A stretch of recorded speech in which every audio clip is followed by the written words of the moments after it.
میں اصل شعر کی بات کر رہا ہوں. اور انسانی معاشرہ وہ ہوتا ہے, شیرمان خان عمران خان, انسانی معاشرہ وہ ہوتا ہے, انسانی معاشرہ جدھر کمزور کو قانون اس کی حفاظت کرتا ہے طاقتور سے. سیولائز سوسائٹی ہوتی وہ ہے جس کے اندر قانون کمزور کو پروٹیکٹ کرتا ہے.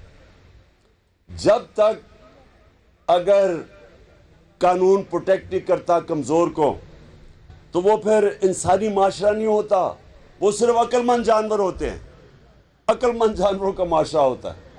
اور یہ اس لیے اللہ نے, میں بھی یہ سمجھتا ہوں کہ جو اللہ نے 1,40,000 پیغمبر بھیجے تھے دنیا میں, ان ساروں کی جو کامن مشن تھی وہ کیا تھی؟ وہ دو چیزوں کی بات کرتے تھے, انصاف اور انسانیت. یہ دو چیزیں, کیونکہ یہ دونوں چیزیں ہمیں جانوروں سے فرق کرتی ہیں, اس لیے اللہ نے پیغمبر بھیجے تھے ہمیں انسان بنانے کے لیے. اور اس لیے انشاءاللہ پاکستان میں جو اب ہماری جہاد ہے